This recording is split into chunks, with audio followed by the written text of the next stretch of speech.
La partita tra Sinodine e Gabetti per lo scudetto 1980, Gabetti in maglia rossa, Sinodine in maglia bianca. I bolognesi hanno condotto tutta la partita, ma adesso debbono difendersi dall'imperioso ritorno dei canturini. Caglieris, il migliore in campo, è in palleggio, cercano di pressarlo ma commettono fallo i giocatori della Gabetti con Tomboato. L'arbitro ora inquadrato è Pinto, che dirige col collega romano Teofili. Va in lunetta Caglieris, autore finora di 20 punti con una percentuale notevolissima di 6 su 8 da fuori e 1 su 1 da sotto.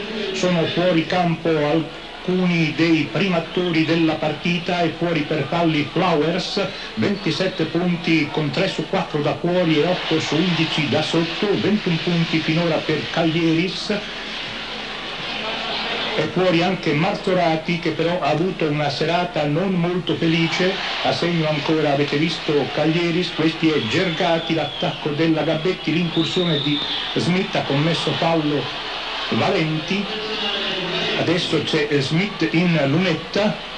Smith, come i suoi compagni, ha sbagliato molto nei personali. Si può anzi dire che il distacco della Gabetti sia tutto sui tiri liberi. Vedete che sbaglia ancora e ha un gesto di stizza Smith, autore di 18 punti finora con 5 su 9 da fuori e 5 su 8 da sotto. Ancora un tiro libero per lui. Ora Bersaglio, 19 punti all'attivo di Smith. In pressing la Gabetti, Valenti in palleggio, ha superato metà campo. La Sinodine ora con Generali cerca di controllare il vantaggio. L'altro fallo su Caglieris, che ha controllato egregiamente la palla e ha condotto da par suo la squadra tricolore. Vedete che si complimenta con lui Villalta, anche Villalta molto efficace, 26 punti all'attivo con 8 su 15 da fuori e 4 su 4 da sotto. Caglieris in lunetta, siamo alle ultimissime battute. Si è comportata bene la Gabetti, che era staccata di 7 lunghezze al termine del primo tempo.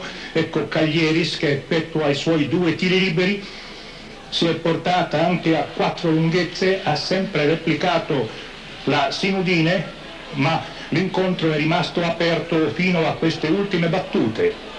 24 punti per Caglieris, perché questo tiro libero è da convalidare, in quanto, sì, avete visto, aveva toccato la retina. Riva al tiro, Riva a Bersaglio, ultimi secondi. Ecco Caglieris che controlla il pallone. Generali, e termina l'incontro in questo momento col punteggio di 94 a 89 per la Sinodine. Mercoledì a Cantù la rivincita.